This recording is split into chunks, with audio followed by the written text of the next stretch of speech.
السلام عليكم ورحمة الله وبركاته.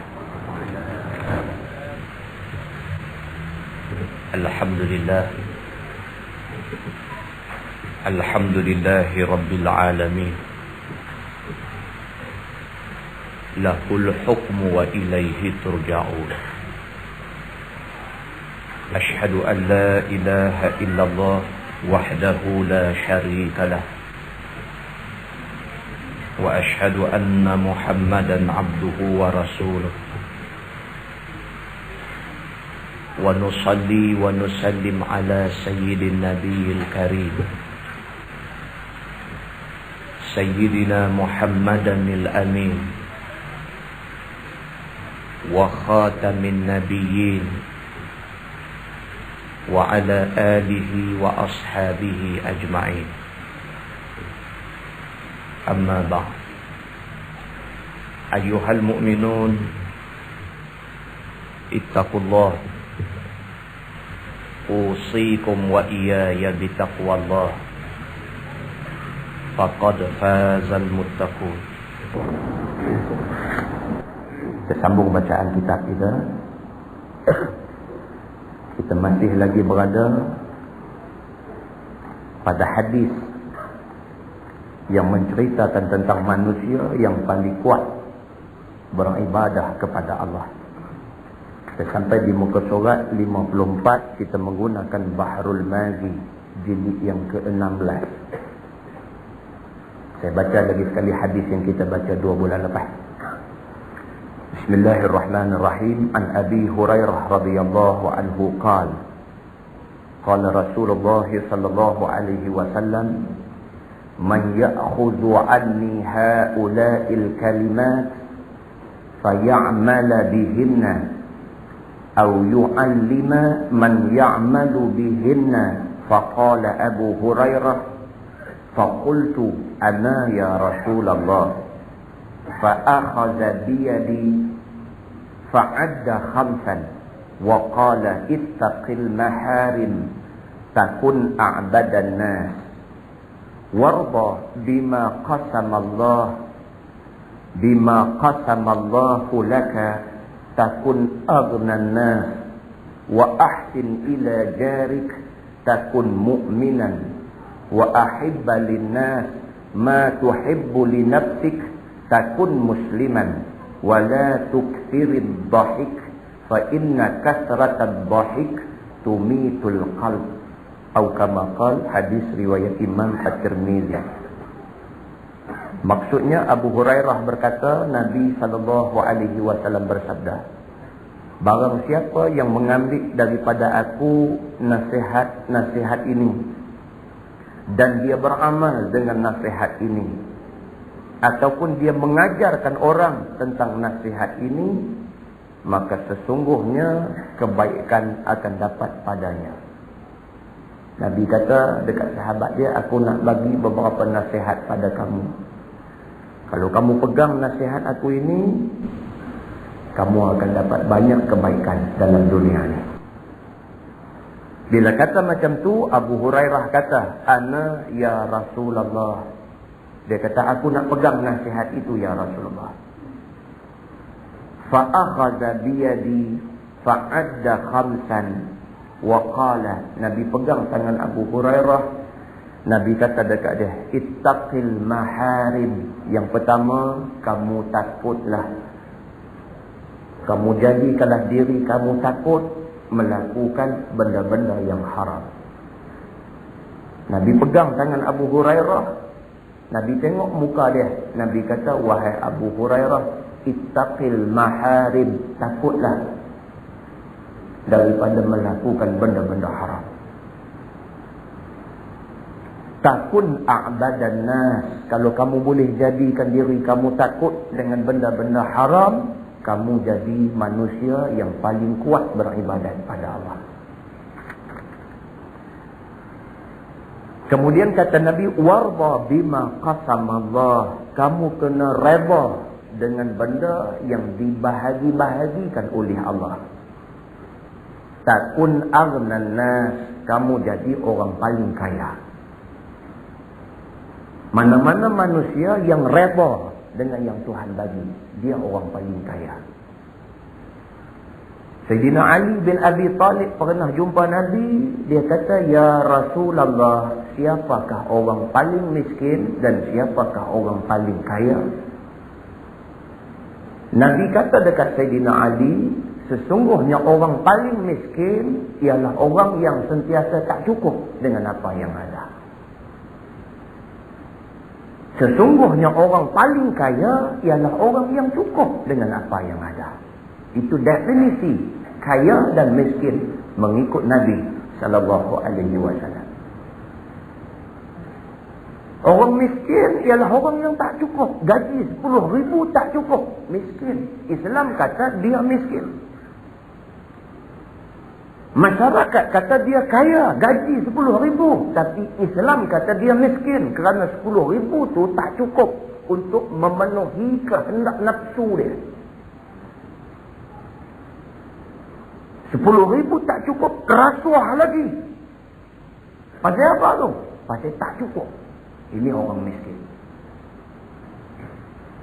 Kalau Allah bagi dekat dia 500 ringgit sebulan, 500 itu cukup bagi dia. Kerana dia kata ada orang dapat 300. Aku usaha, aku minta pada Allah. Allah bagi 500, ada hikmah di sebalik 500 yang Allah bagi dekat aku. Mungkin kalau gaji aku 5,000, aku tak pergi masjid. Dengan gaji 500, aku selalu ke masjid. Aku tidak pernah tinggal semayang. Aku menerima limpahan nikmat dan juga hikmah daripada Allah.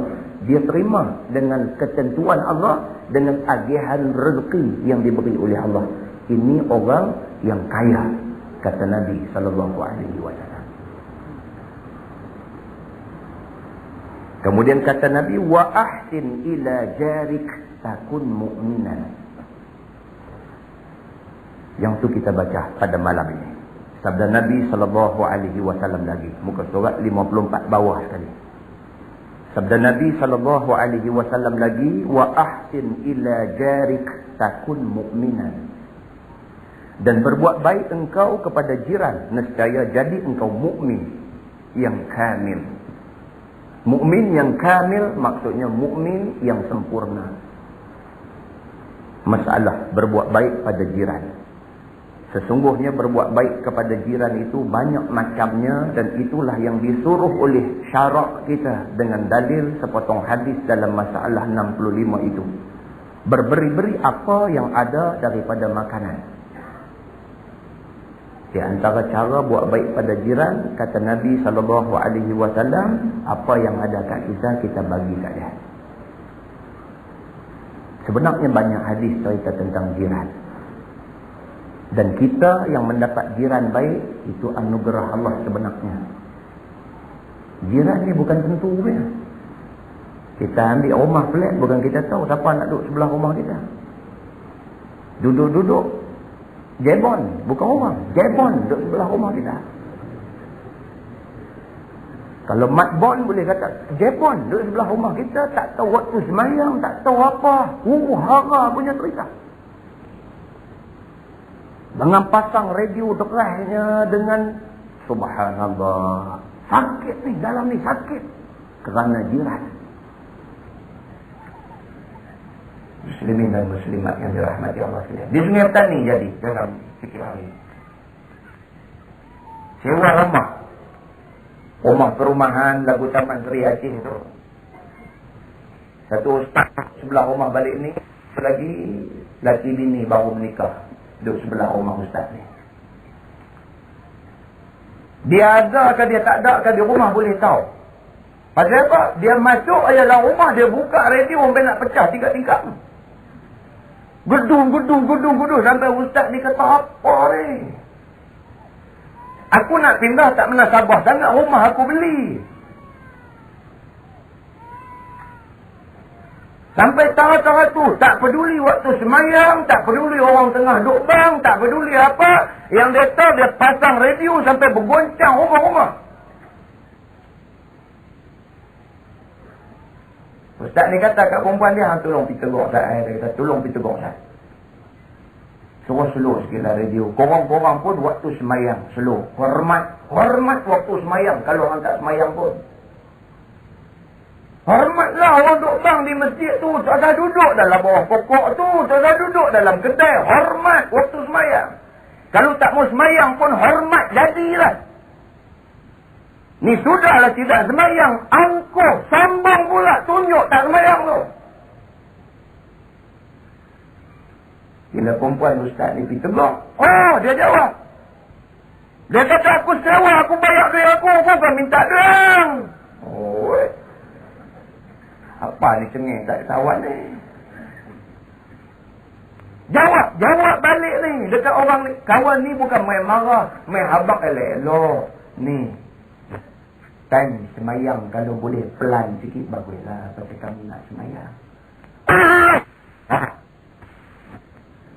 Ketang makan, marah. Tak apa. Baru ni jadi. Lepas cerita semalam. Malam kita pergi mengajak di Penguluhin. Sekarang ni, lepas cerita. Baru jadi. Masuk waktu maghrib. Ustaz ni pun bang. Apa? Lepas bang semayang. Tapi pagi esok, tak bunyi apa di rumah dia. Selalu tak gaduh kunci jam. Jaga dengan radio dia. Bangkit awal, pasal nak pergi kerja. Bukan pasal nak semayang subuh. Bangkit awal, pasal nak pergi kerja. Lebih kurang Cina cangkat juga lah. Cina cangkat bangkit awal, pasal nak juris saya. Bukan pasal nak semayang subuh. Abang orang kita dukuk ni lama. Pok-pok ni pun bangkit awal juga. Tapi bangkit awal bersiap nak pergi kerja. Selalu ustaz ni tak gaduh kunci jam. Dengar radiogram dia, kena bangkit lah. Dia bangkit lagi awal pada ustaz ni. Tapi ustaz ni bangkit semayang subuh, dia tak semayang. Pagi tu jadi jaga terlewat sikit. Pasal apa? Tak dengar bunyi radio.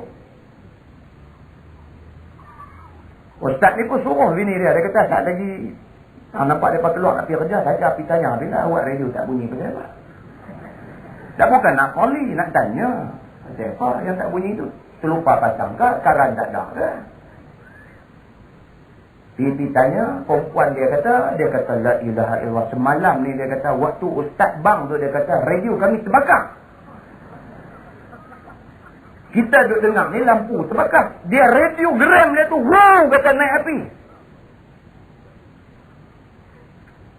Kecupot. Bukan mereka terkejut. Bini ustaz ni pun terkejut juga. Waktu ustaz bang. Dia kata waktu ustaz bang. Mana hampa tahu ustaz bang? Kami dengar. Oh jadi selama ni hampa duduk dengar. Saja hampa pegang radio. Patut mau terbakar rumah tu terus. Muslimin dan muslimat yang dirahmati Allah sekalian. Sebab ada hadis Nabi kata di antara tanda sa'adah, tanda kebaikan manusia, jiran yang baik. Selain daripada rumah yang besar, selain daripada kereta yang elok, kenderaan yang baik, selain daripada itu, jiran yang baik. Itu tanda sa'adah Tuhan bagi kat kita. Tanda bahagia kita. Orang yang duduk rumah selesa, ada kereta elok, jirannya baik, subhanallah. Tuhan pilih dia untuk terima kebaikan-kebaikan itu. Nabi SAW bersabda, kata Nabi, man kana yu'minu billahi wal yawmil akhir falyaqul khairan aw liyasmut. Barang siapa beriman pada Allah, beriman dengan hari akhirat, duduk diam-diam ataupun bercakap benda elok. Kalau tak ada benda baik boleh bercakap, duduk diam-diam. Kalau cakap lagi baik. Yang kedua, wa man kana yu'minu billahi wal yawmil akhir falyukrim jarah. Barang siapa beriman dengan Allah dan hari akhirat, falyukrim jarahu, hendaklah dimuliakan jirannya. Yang ketiga, man kana yu'minu billahi wal yawmil akhir, siapa beriman dengan Allah dan hari akhirat, falyukrim dhaifah, ikram, respect, muliakan tetamu dia. Hadis riwayat Imam Bukhari dan Muslim. Nabi kata lagi, mazala Jibril yusini bil jar hatta zanantu annahu sayuwarrithu. Maksudnya kata Nabi SAW, Jibril selalu turun jumpa aku. Tiap-tiap kali Jibril turun, Jibril tak pernah lupa. Selain daripada turunkan wahyu, selain daripada bacakan Quran pada Nabi, selain daripada itu, Jibril selalu pesan supaya aku buat baik dengan jiran. Sehingga kan kata Nabi, zanantu, aku sangka annahu sayuwarrithu, sesungguhnya dia akan warisi harta aku. Oh, penting, jirannya cukup penting. Dalam hadis lain Nabi SAW bersabda, kata dia, al-jiranu salasah, jiran ada 3. Jarun lahu haqqun wahid, ada jiran yang kita ada satu tanggungjawab pada dia. Wa jarun lahu haqqan, ada jiran kita ada 2 tanggungjawab pada dia. Wa jarun lahu thalathatu huquq, ada jiran yang kita ada 3 tanggungjawab pada dia. Kata Nabi, fal jarul ladzi lahu thalathatu huquq, adapun jiran yang ada 3 tanggungjawab kita dekat dia, al jarul muslim zul rahmi, jiran yang Islam, dan jiran itu juga ada pertalian kekeluargaan. Ini kita ada 3 tanggungjawab dengan dia. Kita duduk sebelah rumah, adik-beradik kita Islam. 3 tanggungjawab kita nak kena jaga. Yang pertama, hakul jawar. Yang pertama, hak sebagai jiran. Kena jaga. Sebagai jiran, kita kena jaga dia. Radio tak boleh duduk pasang derai-derai. Duduk royau menjerit tak pasal-pasal, tak boleh. Tak nak pasal-pasal tidur tenang di rumah bagi dia tak boleh tidur. Tak boleh. Tak boleh. Tengok dia tanam pokok serai tepi rumah kita, malam-malam masak jerang ayam hangat pergi jual pokok serai dia bagi mampus, tak boleh. Pasal apa? Pasal jiran. Tak boleh. Duk buat naya kat orang, duk buat tahana kat orang, tak boleh. Orang tanya orang tahu tahana. Duk buat tahana kat orang, tak boleh. Esok kita kena buat tahana pula. Tak boleh duk buat tahana kat orang. Apatah lagi jiran. Tak boleh. Hak jiran kena jaga. Yang kedua, hakul Islam, hak sebagai Islam kena jaga. Selain daripada hak jiran, hak sebagai orang Islam kena jaga. Ziarah dia ketika dia sakit, itu hak sebagai orang Islam kena jaga. Wa haqqur rahmi, dan juga hak hubungan kekeluargaan kena jaga. 3 hak kena jaga. Wa ammal ladzi haqqani, dan adapun jiran yang ada 2 hak, fal jarul muslim, jiran yang Islam. Kita jaga 2 aja. Kita jaga hak sebagai jiran dan juga hak sebagai orang Islam. Wa ammal ladzi haqqun wahid, dan adapun jiran yang ada 1 hak, fal jarul musyrik, jiran orang kafir. Kena jaga 1 hak, hak jiran. Kena jaga. Walaupun dia orang kafir, duduk sebelah rumah kita, sebagai jiran, kena jaga. Kita jaga pukul 3 pagi, pagi dengar ada bunyi di depan rumah, buka tingkap, tengok-tengok nampak orang pakai seluar pendek, bawa golok perak, labuh sampai ke pinggang. Dia jiran kita, nampak kawan pakai seluar pendek, golok perak duduk di pinggang, duduk depan pintu pagar rumah dia, kena telefon di rumah dia. Habang kat dia, depan rumah hang ada orang bawa golok perak. Hak sebagai jiran, walaupun dia musyrik. Islam jaga sampai macam tu. Ni kan pula sama-sama Islam, tak jaga hak sebagai jiran, tidak jaga hak sebagai orang Islam. Bahkan sengaja-sengaja pula menyakitkan hati jiran Islam sebelah rumah kita. Muslimin dan muslimat yang dirahmati Allah sekalian. Kita duduk rumah flat, duduk rumah kembang-kembang macam tu, jagalah, kena jaga banyak, sensitif tu banyak. Kita ada anak perempuan seorang, kita tak boleh kawal anak perempuan kita, boyfriend dia duk main hantar depan pintu rumah, main hantar sembang pula depan pintu rumah jiran. Yang jiran tu sakit dalam ni, tak tahu nak habaq, sakit. Nak tegur, saat lagi masa muka. Bina pula tembok besar negeri China.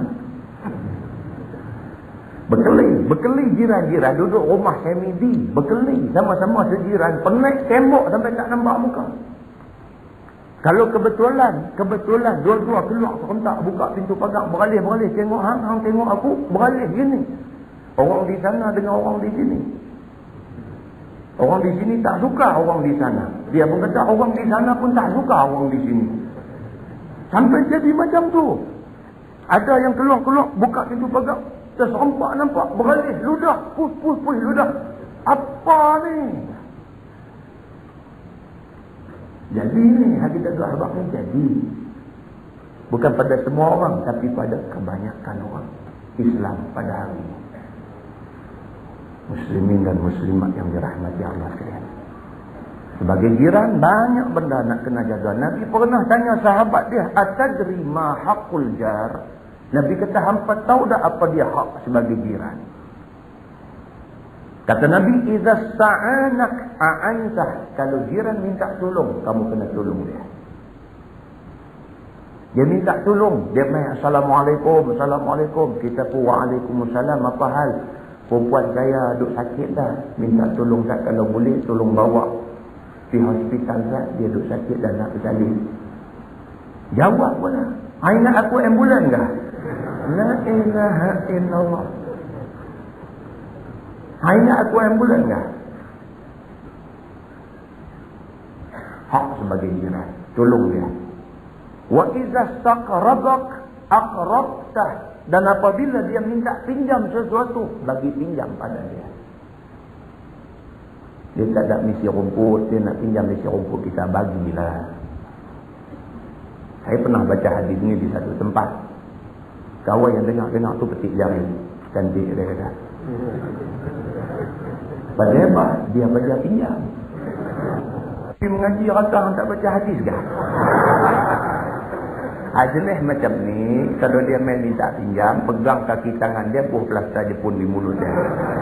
Tak payah tolong pun tak apa lah. Pasal ini orang take advantage punya orang. Ini take advantage punya orang. Maksud bagi tolong dia, bagi pinjam ni, bukan jenis orang yang suka meminta. Yang tu dia ada panggulai dalam hadis. Nabi kata, "Yadul ulya khairun min yadis sufla." Tangan hak memberi itu lebih baik daripada tangan yang duk minta. Dia ada panggul dia dalam hadis. Hak jenis macam ni, sekali kita kenal dia jenis ambil kesempatan, dan orang Islam tak boleh jadi orang bodoh. Al-mu'min la yadkhulu fi juhri dhabbin marratain. Nabi kata orang Islam, orang yang beriman tidak akan jatuh lubang bewak dua kali. Bewak tu jenis itu bewak. Dia main hari ni RM50, esok RM100, minggu depan lagi RM150, itu jenis bewak. Kita dah kena dah gigit dengan bewak tu, esok dia nak main gigit, tahan tangan bagi gigit pula, silap banyak. Ajaran Islam bukan ajaran yang nak membodoh-bodohkan orang yang ikut dia. Yang dimaksudkan dalam hadis ini, jiran yang memang bila dia minta pinjam tu, dia dalam kesempitan betul. Dan dia tidak ada niat buruk, dia tidak ada niat nak ambil kesempatan, sebaliknya dia sempit sungguh. Musim masuk universiti, kita tahu dia kerja gaji kecil, anak dia dapat masuk universiti. Nak masuk universiti, duit tak dah. Ini tambah zaman nak corporate ke universiti ni pula ni. Kodok teruk lagi ni.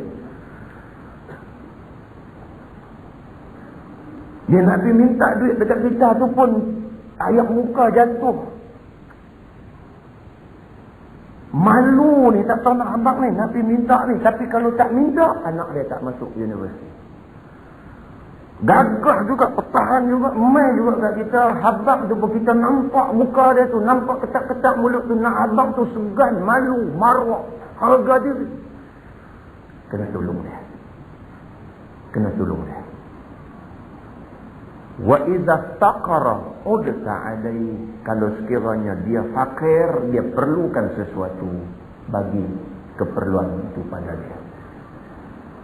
Wa idza marida udta. Kalau dia sakit, ziarah dia.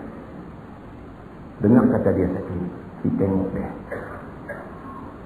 Ada kita jumpa ramai orang. Ada orang yang dulunya orang kenal dia, banyak orang kenal dia, terkenal dia. Lah ni orang tak kenal dia. Sebab dulu orang kenal dia, orang hormat dia kerana pangkat dan kedudukan dia. Hari ini bila pangkat tak ada, kedudukan tak ada, dia jadi orang yang orang tak kenal. Bila dia jatuh sakit, siapa pun tak main tengok dia. Masa dia ada kedudukan dulu sakit, bunga ni sampai doktor tambat suruh balik. Dia nak bungkuh dalam bilik hospital tu, sampai misi nak lalu tak boleh. Tapi bila tak ada kedudukan dekat dia, sakit, bunga sekutum pun orang tak boleh, ziarah pun tak ada. Celah-celah tu kita pergi ziarah dia. Kita pergi ziarah dia, air mata turun. Air mata turun. Kita sampai-sampai tu, isteri dia kata, dulu dah isteri dia kata, Ustaz, dia kata, lah ni tak ada apa dah Ustaz, dia kata. Orang pun tak nak tengok dah. Abu ni lah. Kita dengar pun naik ketak dada juga. Maknanya dulu hormat orang dekat dia palsu saja. Bersifat palsu. Tidak original. Orang hormat bukan kerana dia, tapi kerana kedudukan dia. Itu hikmah ziarah. Bila kita ziarah, cuba bayangkan besarnya hati dia. Besarnya hati dia. Bila orang main ziarah, ketika tak ada siapa ziarah dia, kita ziarah dia. Kembang hati dia. Hikmah ziarah itu. Tapi ziarah ni jangan lama-lama. Saja. Mesti duduk perkemah cerita lepas satu. Kawan tu duduk nampak nak baik dah, masuk ICU balik lepas ziarah. Tak boleh juga. Wa iza asabahu khairun hanna'tah. Kalau sekiranya dia mendapat kebaikan, hanna'tah, sebagai jiran ucap tahniah. Tak kira dia dapat apa kebaikan, kita pergi suasana. Tahniahlah pasal dapat nama. Tahniahlah pasal anak berjaya dalam perintah. Tahniahlah pasal hang sekian-sekian. Ucap tahniah pada dia. Wa iza asabathu musibah azzaitah. Kalau dia ditimpa musibah, ucap takziah pada dia. Kita selalu salah faham. Sebutan inna lillahi wa inna ilaihi raji'un. Kita duk faham itu disebut ketika berita mati aja. Dah. Inna lillahi wa inna ilaihi raji'un ini disebut apabila kita dengar berita yang berbentuk musibah kemalangan. Orang main habak kat kita. Dia kata, Ustaz, kawan kita seorang aksiden, kaki patah sebelah. Kita kata inna lillahi wa inna. Hai, dia kata tak mati lagi Ustaz. Betul. Kata tu bukan makna mati. Kata tu maknanya kita simpati kepada dia kerana dia ditimpa musibah. Tapi kita hari ini terima pakai benda tu sebagai ucapan kematian. Kita yang silapnya. Marah kita pula. Ustaz dia tak mati lagi. Patah kaki aja. Nak kena buat pembetulan. Sampai kalimah itu, ayat itu menjadi satu yang menakutkan orang Islam hari ini. Bila sebut inna lillah tu, tak boleh. Wa iza mata ittaba'ta janazatah. Kalau jiran mati, pastikan kita ikut jenazah sampai ke kubur. Jiran sebelah rumah mati, kok mana pun selagi boleh, cari masa kita untuk bersama dengan jenazah dia, iring dia ke kubur. Wala tastatil alaihi bil bunyan fatahjuba anhu ar-rih illa bi idnih. Jangan kita renovate rumah kita penaik rumah kita jadi 2 tingkat dengan sebab kita penaik rumah kita, rumah dia terhalang daripada angin. Tak boleh, melainkan bi idnih, dengan izin dia. Jadi Islam punya jaga. Dia minta izin kat dia. Dia habang kat dia berjumpa, kata ni aku pun nak kata tak kena, tak kata pun tak kena. Dia bukan Ustaz Kasim selamat, nak suruh keluar rumah. Tu Abang Li nak kata pun tak kena, Abang Li tak kata pun tak kena. Ni kita kata betul ni, kita kata ni aku nak kata pun tak kena, tak kata pun tak kena. Aku hang tahulah anak ramai. Rumah tu adalah 3 bilik, krem. 7 orang anak tak boleh duduk. Jadi nak minta izin ke hang lah. Aku nak naik tingkat lagi di atas tu. Yang jiran salah faham pula. Dia kata hang nak penat, hang kata hang punya apa zalah meduk belagak tak kuat lah. La ilaha illallah. Ni pasal apa ni? Pasal kita pergi mengaji, jiran tak pergi mengaji. Jadi dia tak tahu tu kita habang tu sebab agama suruh habang, suruh minta izin. Dia duk faham kata kita nak belagak kat dia, nak habang kita duit banyak, nak penat rumah. Nampak tak? Tu mis ilmu menyebabkan jadi macam tu. Konflik tu berlaku. So kalau jiran kita dan kita main mengaji satu kereta malam ni, dan selesai masalah. Esok kita habaq kata, ustaz tu habaq semalam tu sebenarnya aku duk nak habaq kan lama dah. Tapi duk terbuku tang ni, saya kata nak habaq tu ustaz ni jadi lagu mana? Ustaz buka malam ni cantik, aku nak habaq kan. Aku nak penat rumah. Dia pun dengar-dengar. Tak apa, alhamdulillah aku pun tengah duk himpun duit. Nak penat orang tinggal. Dia ni kata aku nak penat 2, aku duk cadang nak penat 3. Yang ni pun kacau punya mereka tu. Dia main mengaji tapi dia tak faham apa dia mengaji. Dia nak lawan juga. Dah, kita bukan macam tu. Islam ni nak bagi elok. Dia nak bagi elok. Dia tak mau bagi jadi belaga terbiak ni, dia tak mau. Dia kira Islam ni mau jadi elok. Jiran sama jiran mau elok. Sebelah balik ni habaq, sebelah balik ni mau terima dengan lapang dada. Tanpa ada sebarang buruk sangka. Kena terima. Islam bagi tahu benda ni. Kata dia wala tu'zihi biqitari rihi qadrik illa an taghrifa lahu minha. Nabi kata jaga baik-baik. Kamu hidup berjiran, jangan sampai masakan daripada periuk kamu, bau masakan itu menyerang rumah jiran kamu, melainkan kamu bagilah sedikit daripada masakan itu padanya. Bagus menyambut kipas ayam potik. Kawan sebelah tu kecak elok dia kata buat ni. Pilih bagi. Kalau depa 2 orang bagi seketui, depa bagi 2 ketui. Bagi. Pasal apa? Pasal dia dah bau dah tadi. Islam jaga jiran sampai macam tu. Kata dia wa idza ishtaraita fakihatan fahdilah. Kalau kamu beli buah, hadiahkan sikit pada jiran sebelah. Fa in lam taf'al fa udkhilaha sirran. Kalau kamu tak mau bagi buah tu dekat dia, masukkan buah tu dalam rumah sirran, secara sulit dan rahsia. Islam jaga sampai macam tu. Dia jaga kita, dia jaga jiran kita. Kalau kamu beli buah tu buah luar musim, tak ada anu pergi beli di gerik mana anu. Sebut gerik tu berian dia buat kena fikir apa lagi. Gerik tu berian lah. Buat balik derian luar musim. Aku pun dapat 2 biji ni.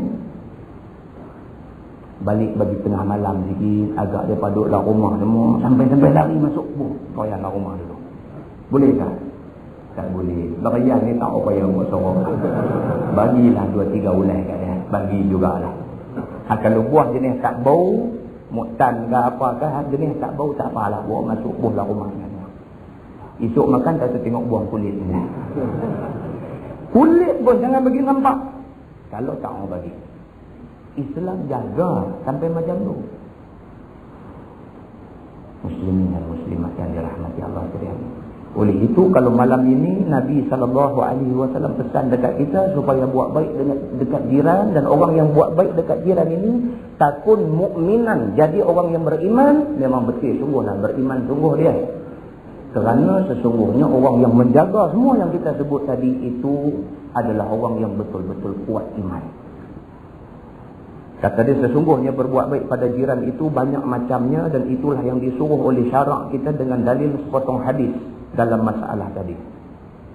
Dan berberi-beri apa ada daripada makanan, dan pergi lihat apa sakitnya, dan sukakan pada waktu dia mendapat kesukaan, dan hiburkan dia pada waktu dia dapat kedukacittaan. Itu hak kita sebut tadi. Dan ambil peduli kepada anaknya dan orang yang serumah dengannya. Ambil peduli. Maknanya tanya habang. Anak hang bukan nak ambil periksa tahun ni dah. Dia kata, duk kira-kira tu tahun ni SPM lah. Buku-buku hak anak saya tahun lepas ada lagi lah. Tahun lepas dia dah ambil SPM. Adik dia pun baru dah jadual. Lambat lagi ambil lah buku tu. Bagi anak hang baca. Ambil peduli. Ambil bagi. Dan tidak mendatangkan apa yang memberi mudarat kepada mereka itu. Dan sabarkan apa kesakitan mereka itu. Dan lain-lainnya lagi. Dan apabila seorang itu bersifat yang demikian, maka ialah berbuat baik kepada jiran. Dan sesiapa yang berbuat baik kepada jiran, nescaya jadi ia mukmin yang kamil. Sebagaimana tersebut pada hadis Nabi. Sabda Nabi SAW lagi, wa ahibba linnas ma tuhibbu li nafsik takun musliman. Dan sukakan olehmu bagi orang Islam itu apa yang engkau sukakan bagi dirimu. Nescaya jadilah engkau orang Islam. Kita sama-sama orang Islam, apa yang kita suka orang buat kat kita, kita kena buat kat orang. Kalau kita tak suka orang fitnah kita, kita jangan fitnah orang. Kalau kita tak suka orang duk kata tak elok dekat kita, kita jangan kata tak elok dekat orang. Apa yang kita suka orang buat kat kita, kita kena buat kat orang. Kita suka orang hormat kita, orang tengok kita angkat tangan kat kita hormat, kita pun jumpa orang kena angkat tangan kat orang. Apa yang kita suka orang buat kat kita, kita kena buat kat orang. Barulah kita jadi musliman, orang Islam yang sebenarnya. Kita manusia ni selalu tak mau nak jadi yang tu, tak mau nak jadi. Kita duk kira orang aja mau jaga kita, kita tak reti jaga orang. Silap kita. Benda ni kadang-kadang sekolah tak mengajar, maktab perguruan tak mengajar, universiti tak ajar. Tetapi pengalaman hidup dalam masyarakat ajar kita. Islam memang ajar. Hormat orang ni Islam ajar. Hidup dalam masyarakat, hidup itu mengajak kita. Masalah, sukakan Muslim apa yang suka bagi diri sendiri. Sesungguhnya tidak syak akan seorang itu sukakan dirinya berkebaikan dan berkebajikan. Yang ni tak syak lagi dah. Semua orang suka kebaikan ada pada dia. Sukakan berkebaikan, yakni suka akan dirinya itu sehat, afiah. Dan sukakan senang sentosa. Sukakan berilmu dan cukup taat kepada Allah. Kita mau kita macam tu. Kita mau kita sehat, kita mau kita senang, kita mau supaya Allah Subhanahu wa taala jadikan kita orang yang taat pada Dia. Kalau itu yang kita mau, kita kena buat yang tu kat orang. Kita kena bagi orang senang dengan kita, kita kena bagi orang rasa aman dengan diri kita, kita kena bagi orang tu juga taat kepada Allah seperti mana kita berusaha untuk taat pada Allah.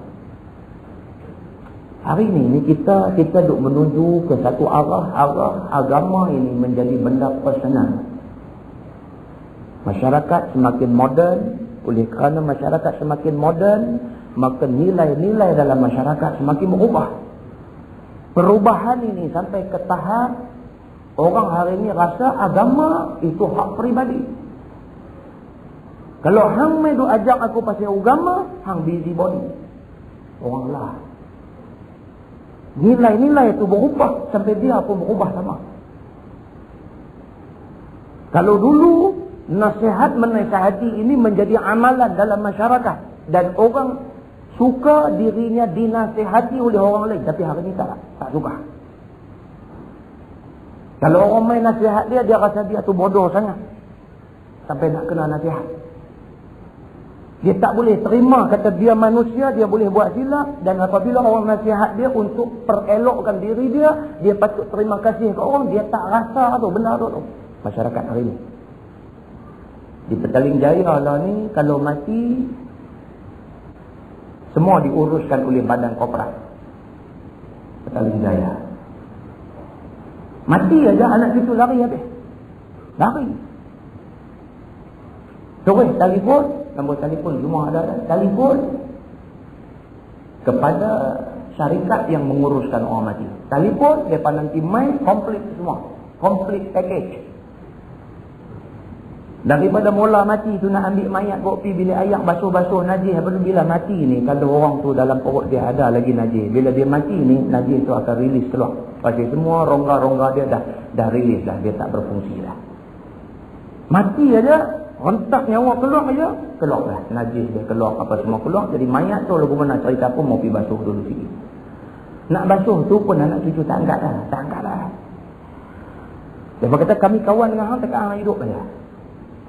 Walaupun yang mati tu pak dia, walaupun yang mati tu mak dia, kami jadi anak mak, jadi anak pak, tekan hidup aja. Mati, cepat lah main urus semua.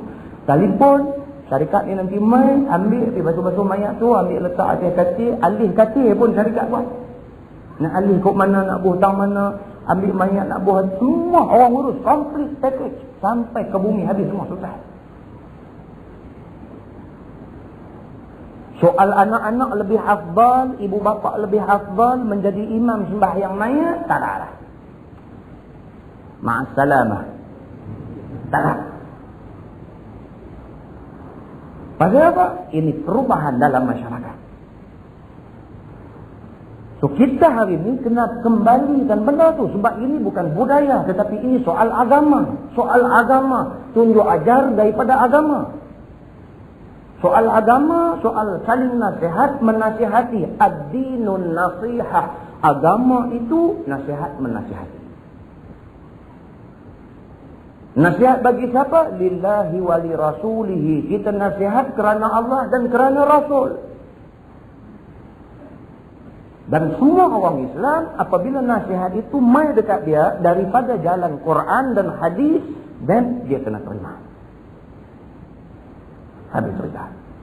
Dia kata dan lainnya daripada bermacam-macam kebaikan dan kebajikan yang kamu suka bagi diri kamu. Maka demikianlah hendaknya sukakan sekalian saudaramu yang muslimin. Kita kena buat macam tu. Apa yang kita suka orang buat kat kita kena buat dekat saudara kita. Apabila ada engkau bersifat demikian, nescaya jadilah kamu seorang muslim yang sempurna Islamnya. Sabda Nabi SAW lagi, wala tukthirid dhahik fa inna kathratad dhahik tumitul qalb. Dan jangan engkau banyakkan dirimu tertawa-tawa, kerana bahawasanya banyak ketawa itu mematikan hati. Gelak saja. Kampung dengar. Ho punya duk tarik. Gelak sikit-sikit saudara. Nabi senyum. Nabi pun gelak juga. Tapi ada waktu, ada ketikanya. Bukan selama-lama. Nabi biasa gelak. Sabit dengan hadis sampai nampak gigi geraham dia. Nampak. Makna tu sonok sungguh lah. Bukan senyum saja. Nabi gelak sampai nampak gigi geraham. Makna seronok sungguh lah. Nabi pun gelak juga. Tapi bukan lagu setengah kita hari ni. Daripada bangkit pagi sampai nak tidur pula, penuh dengan gelak. Teruk. Perbuatan itu, kata Nabi SAW, tumitul qalb. Hati dia mati. Dan kata Abu Isa, bermula ini hadis gharib.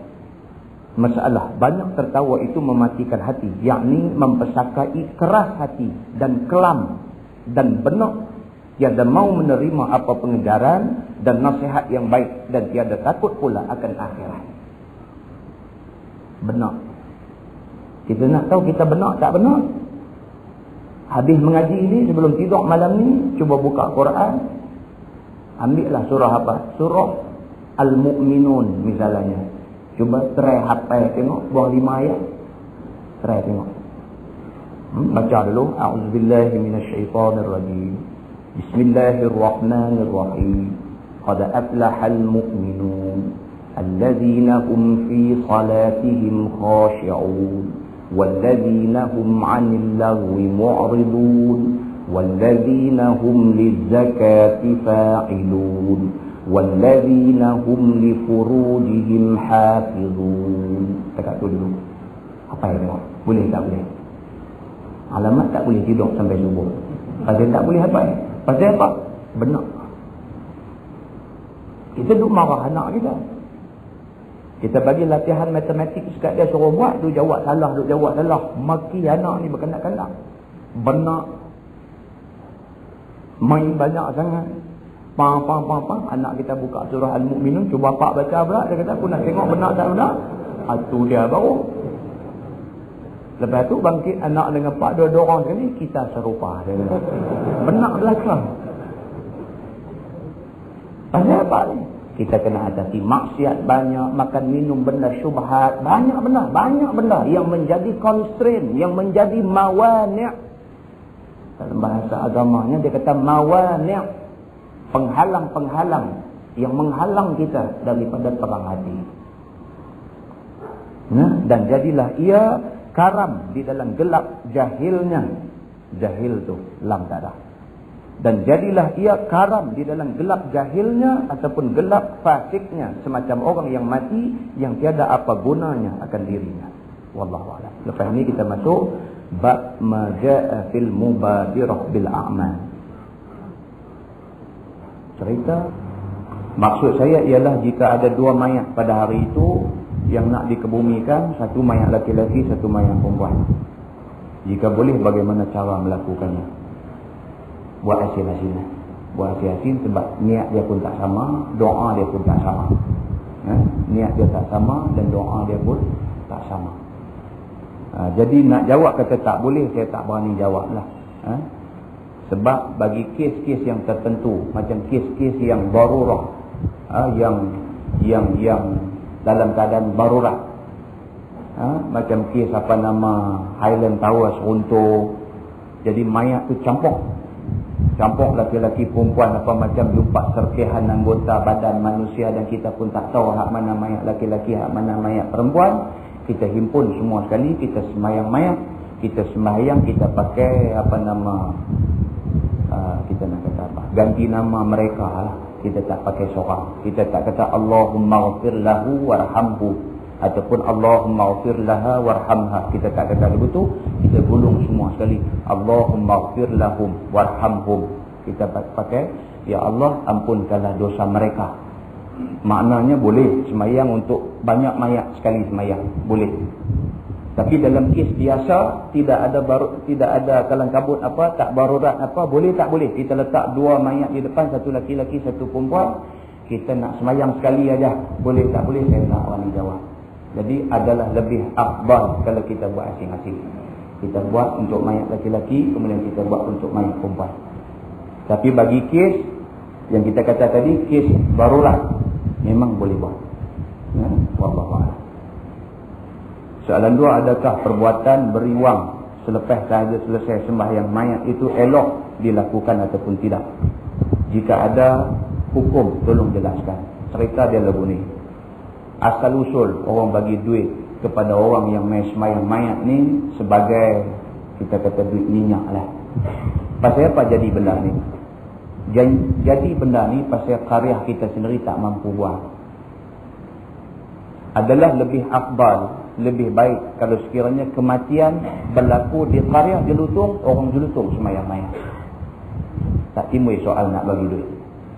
Hari ini dia mati, kita sembahyang mayat dia. Esok kita mati, orang lain, anak-anak dia sembahyang mayat kita, tak timbul soal bagi duit. Yang mula-mula timbul soal bagi duit dalam masyarakat kita ni bila mati di Jelutung ni, orang Jelutung tak main sembahyang mayat. Kita terpaksa panggil balik pulau mai, panggil apa nama bagan comai mai, panggil orang jauh-jauh mai, mengenangkan kita minta khidmat dia. Dia mai dari jauh, kita bagi sagu hati untuk minyak kereta dia, minyak motor dia. Itu asal-asal dia. Tapi kemudiannya benda ni sudah dijadikan macam satu kewajipan. Sampai siapa juga sembahyang kena bagi duit. Yang ni salah. Yang ni salah. Di masjid apa nama Al-Ustaz sana jadi satu kes, satu hamba Allah orang susah mati. Jadi dia sudah tentulah sesuai dengan dia orang susah, dia tak boleh bagi banyak lah dalam envelope dia. Bagi RM3 satu envelope. RM3 lah pula duit sini. RM3. Bila hamba Allah ni dapat dia bagi balik dekat orang masjid. Dia kata kalau nak bagi RM3 ke aku tak usah bagi terus. Nampak tak? Fitnah yang berlaku. Fitnah yang berlaku. Kalau nak bagi RM3, dia kata tak usah bagi terus, ambil balik. Tu. Fitnah tu berlaku sebab kita tidur reka buat benda bagi susah kita. Tu. Yang ketiga, kita nak bagi tahu Islam hidup di atas dasar ta'awun, atas dasar tolong menolong. Kalau sekiranya berlaku kematian ke atas keluarga susah, keluarga miskin, dia terpaksa juga kena ikut adat yang kita reka di kampung kita. Adat bila mati kena bagi duit. Dia orang miskin, dia tak ada duit, dia hidup pun dia tak ada duit, tiba-tiba pula dia mati dalam keadaan tidak disangka-sangka. Anak pinak ni terpaksa cari duit semata-mata kerana nak memenuhi kehendak adat yang dibuat. Sampai anak cucu dia terpaksa pergi berhutang, bergadai, bergolok semata-mata nak sempurnakan mayat keluarga dia. Ini sudah tentu sama sekali tidak ditunjuk oleh Allah, tidak ditunjuk oleh Nabi, dan kalau kita buat juga dan menyusahkan keluarga mayat, kita berdosa. Kita berdosa. Jadi untuk menyelesaikan benda ni, kita sarankan yang pertama sekali, anak karya kita belajarlah sembahyang mayat ni. Bukan dia susah pun. Belajar sembahyang mayat ni macam mana, apa yang kita nak baca, tak boleh baca panjang, baca doa pendek, sekadar memenuhi rukun sembahyang mayat, cukuplah. Takbir 4 kali semua orang tahu takbir.